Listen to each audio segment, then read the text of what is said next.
Inamin niya na kumontrata siya ng taong magsasakatuparan ng bantang ito. In other words, may kinontrata na siya na asasino o mamamatay tao. Natatangi rin dahil sa kauna-unang pagkakataon. Nasakdal din siya sa pangalawang artikulo, which is pandarambong ng kaban ng bayan or plunder. Natatangi because nasasakdal siya sa pangatlong artikulo, malversasyon ng pananalapi ng bayan. Natatangi dahil siya ay nasasakdal sa pagtataksil sa saligang batas. Hindi ko alam mo itong impeachment na to, tulad nung dati, maraming pinanganak na matatalino at magaling kaugnay sa batas. Wala namang nakasulat sa batas niyan. Wala din namang nakasulat sa rules namin kaugnay sa computation na sinasuggest ng ilan sa mga ekspertong nagpapakilala ngayon kaugnay ng impeachment. SP, good afternoon. Ano? 24, halimbawa may mag-inhibit, pero 24 pa rin yung... Walang nakalagay sa rules. Wala ring basihan na sabihing mas mababa sa bilang na yon. Ulitin ko yung mga nagsasabing at nagpapakilalang eksperto daw sila.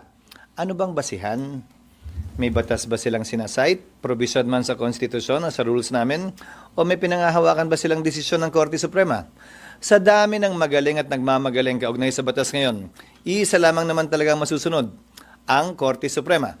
Kung wala pang sinasabi ang Korte Suprema, malayang pwede mag-isip sino man kung ito ba'y tama o mali. Pero once nagpasa ang Korte Suprema, yon ang dapat nating lahat sundan. Hello po mga ka-viral and welcome back again to this YouTube channel. Latest update na naman tayo ngayon. The Senate as an impeachment court has the sole power to decide to the impeachment trial. Ito di umano ang kautusan sa kanila ng saligang batas. Ito ang naging pahayag ni Senate President Chis Escudero makaraang umani ang Senado ng malawakang pambabatikos hinggil sa kanilang desisyon ang ng majority senators na ibalik sa House of Representatives ang articles of impeachment against VP Sara Duterte.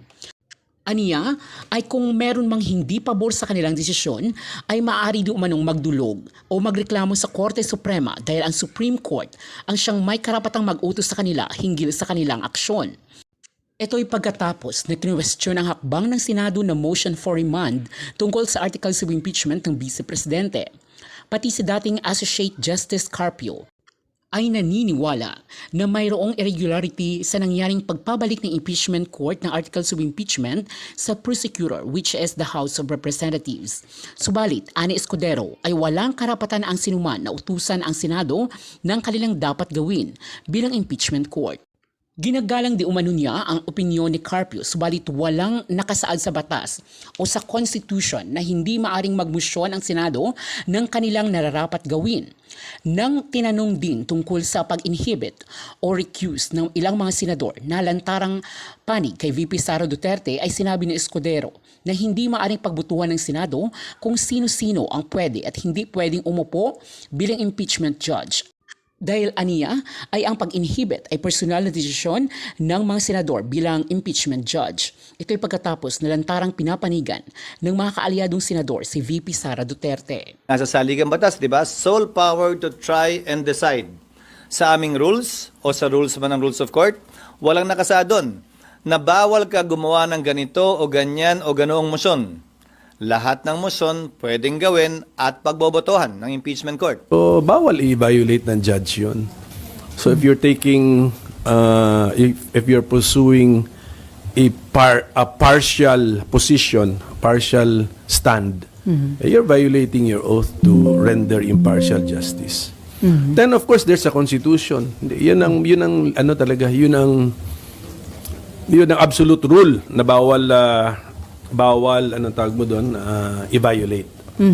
Kaya sir ba nangyari from motion to dismiss, naging motion to remand, motion to return, and recently sinabi ho ni Attorney Tonggol, yung spokesperson ng Senate Impeachment Court, walang physical na binabalik sa House, ito lamang daw ay constructive referral, meaning tingnan daw ulit ng Kamara yung ipinasang articles of impeachment at dagdagan ito ng 2 certification na hinihingi ng impeachment court.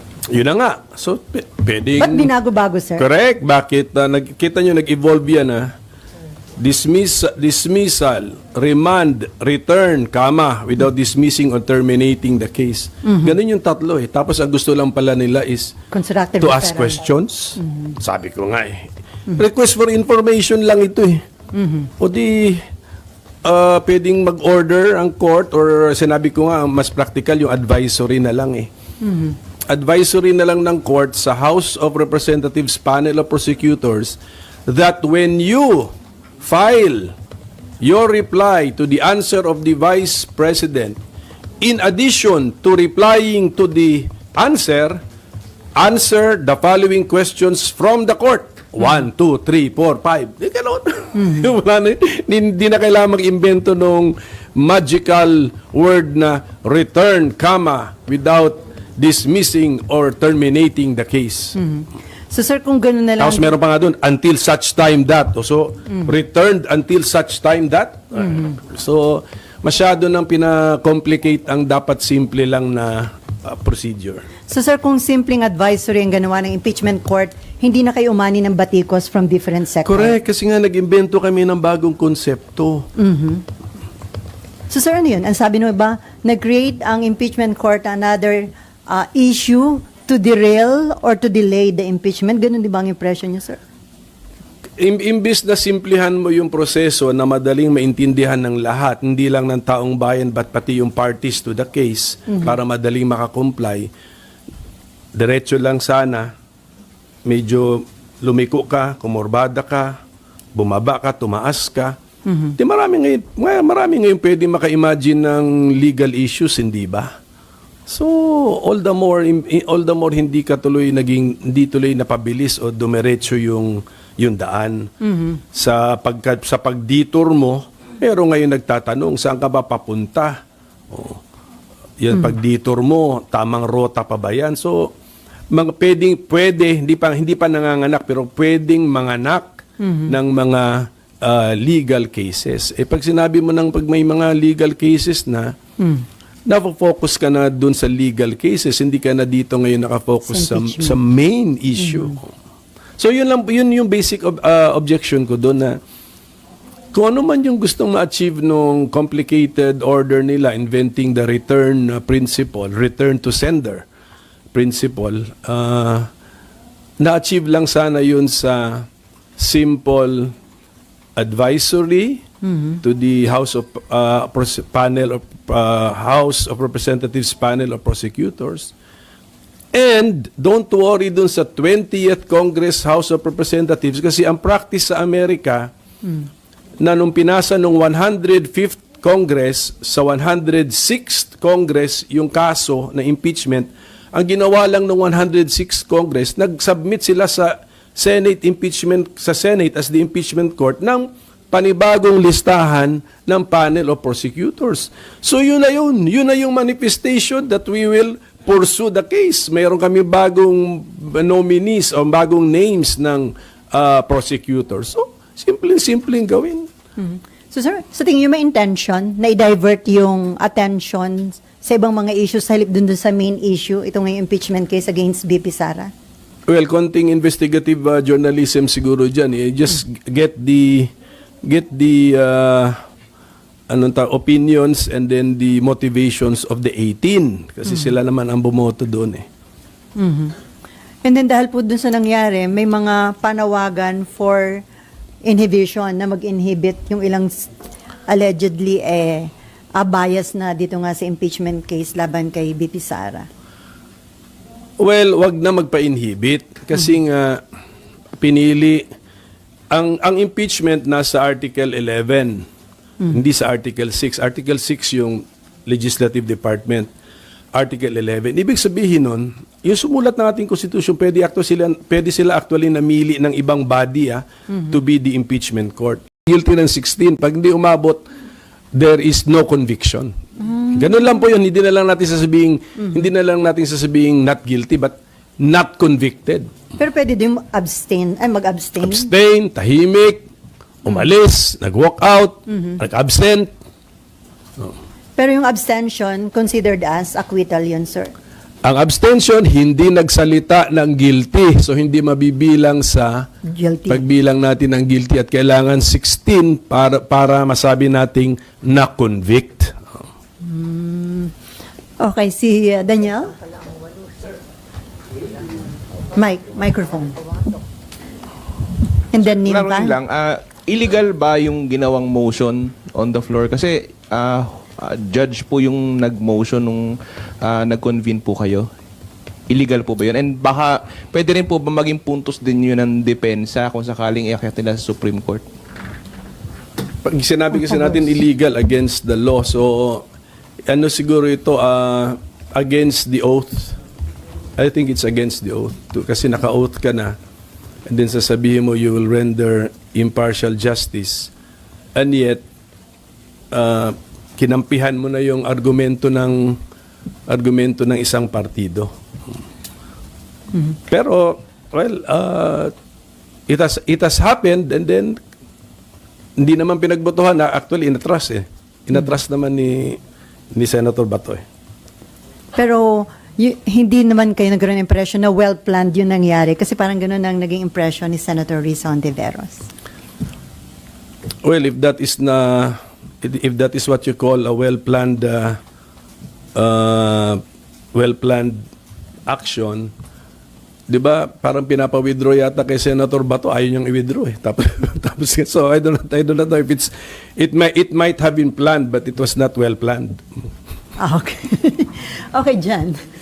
Sir, masasabi po bang na paboran yung defense sa naging action po ng Senate, and on what way po na kung napaboran po sila doon sa buot ng 18.5? Kung ang delay at saka ambiguity ay pabor sa impeached officer, masasabi natin na paboran si impeached officer. Kasi number one, na delay talaga. Nag-recognize ang Senate Impeachment Court ng pause. This is a pause consciously made or adopted by the Senate Impeachment Court. Nag-pause siya eh. Conscious niya ginagawa.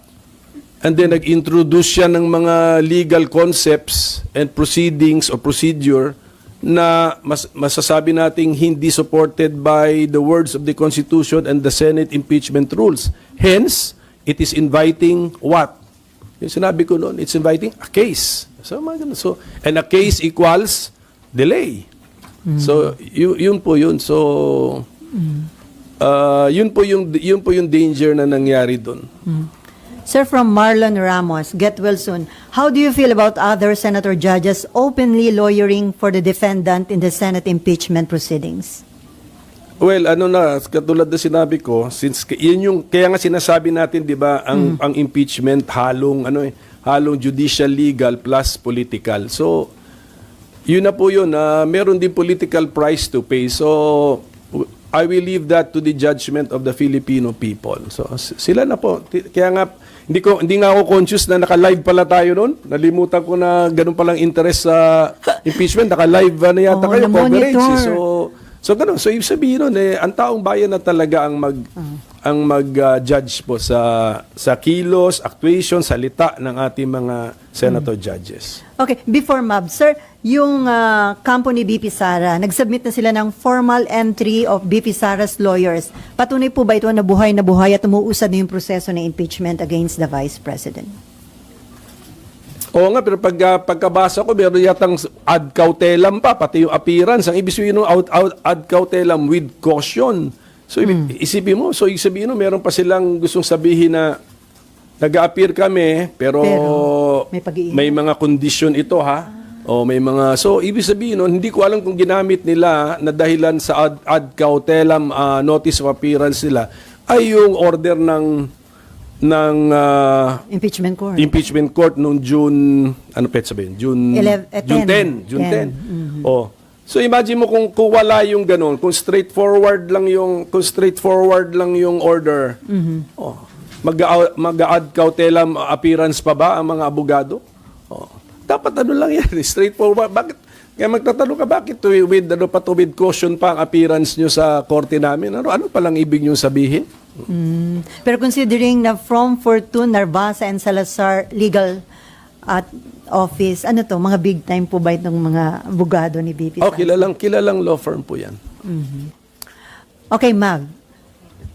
Sir, kapag ngayon po kasi 'di ba merong order, meron nga po pinapasubmit sa HOR. Sir, if they don't submit, what do you see happening? Meron po kasing concerns na ano ba, magkaka-deadlock, di uusad, ano pong pwedeng mangyari kaya?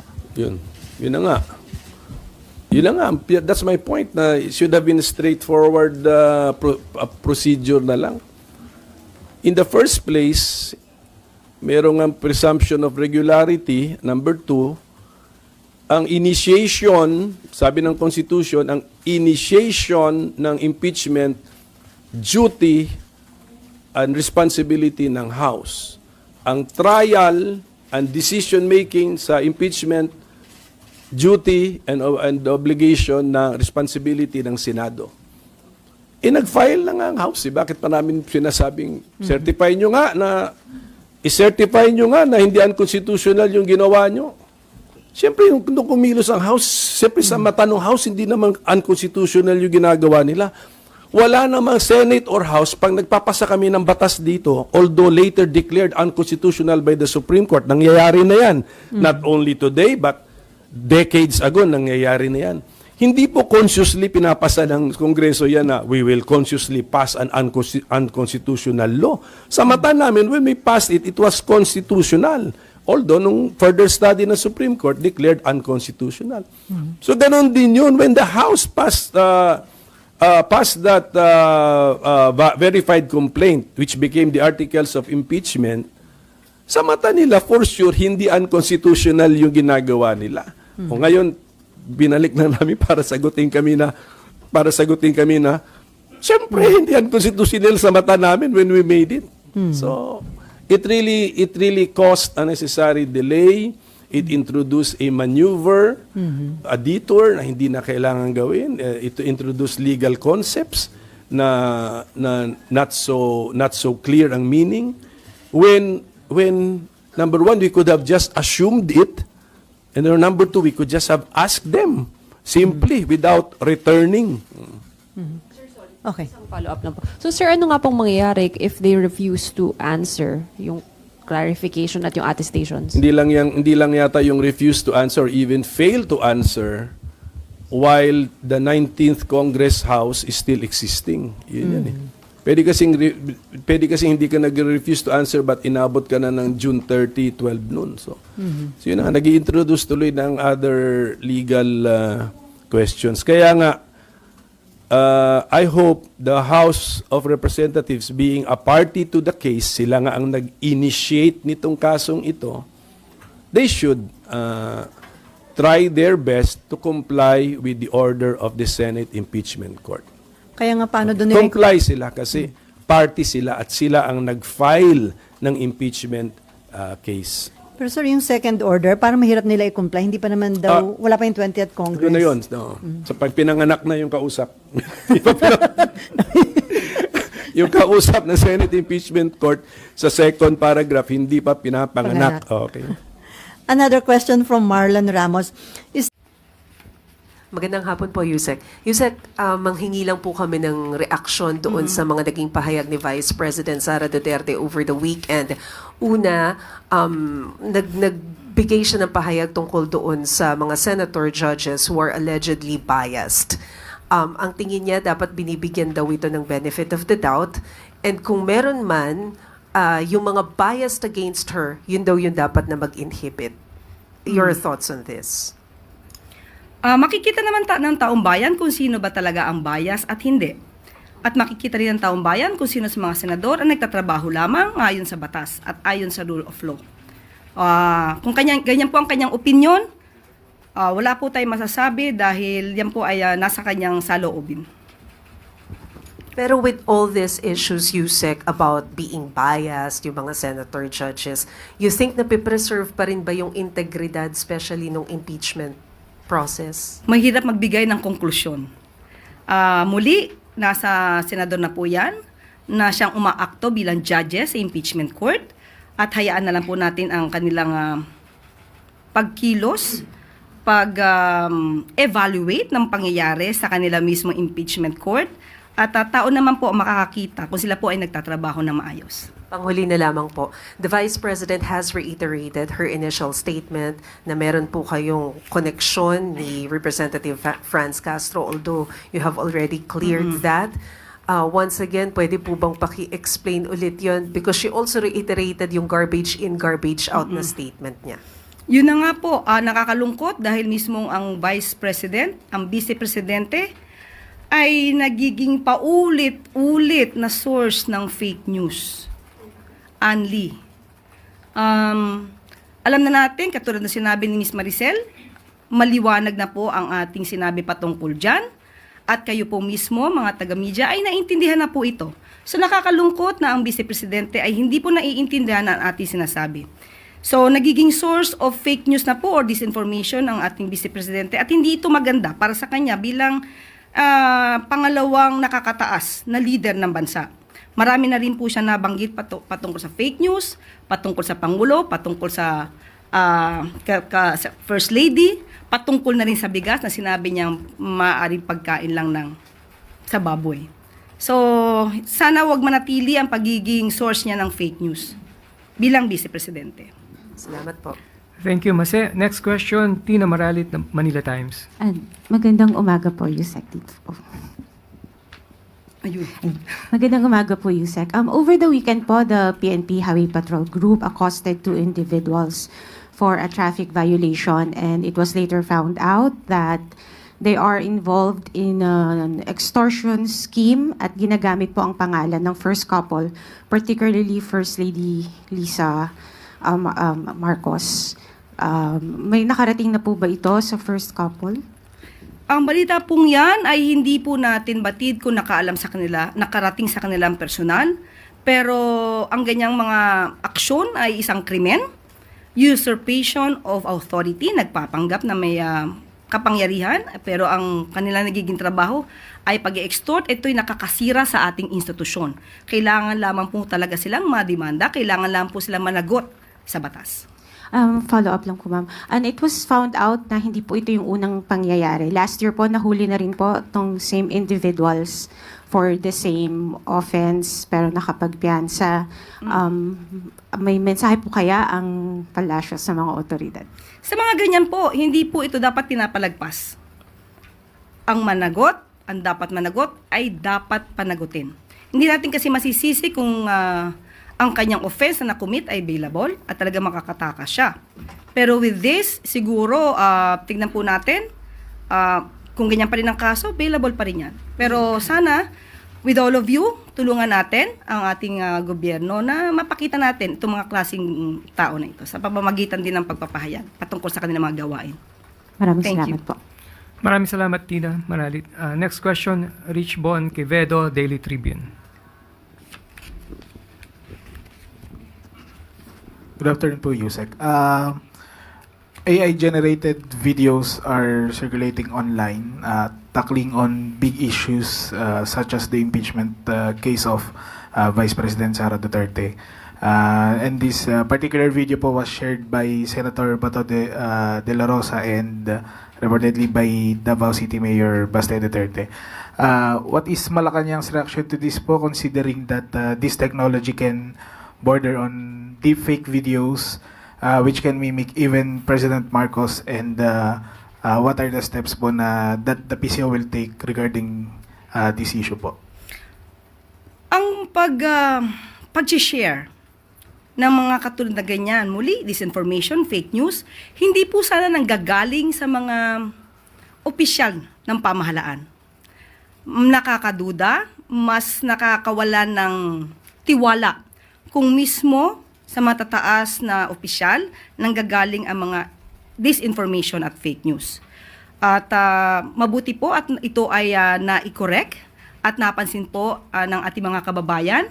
Ang sabi nga po natin, kahit po ang PCO, ang pamahalaan ay gumagawa ng paraan para mapahinto ang fake news, Pero mas kakayanin po natin ito kapag po tayo tulong-tulong. Katulad po ng sinabi po ninyo, kayo na po mismo at iba natin mga kababayan ang nagsabi na ito ay AI generated at hindi totoo. So maraming salamat sa inyong pagtulong sa pamahalaan para ma-detect natin ang mga fake news na minsan ay mga taga-gobyerno pa ang gumagawa. Thank you po, Yusek. Follow-up question, Eden Santos, Net 25. Yusek, good morning po.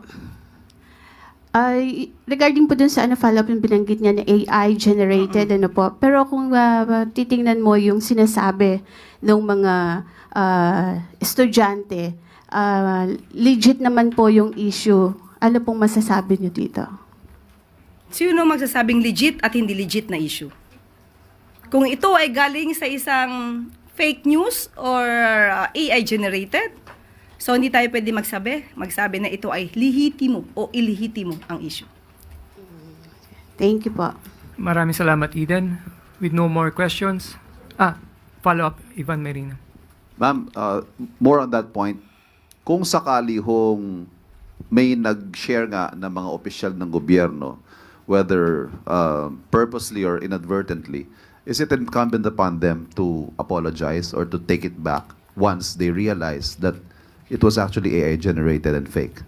Unang-una po, hindi naman kinakailangan mag-apologize kung ginamit lang naman ng kanila ang kanilang mga talino para alamin kung ang kanilang isi-share ay mali, disinformation, or just AI generated videos.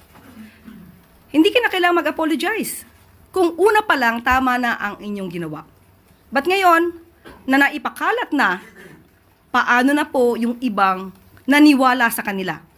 Considering na binoto sila ng taong bayan.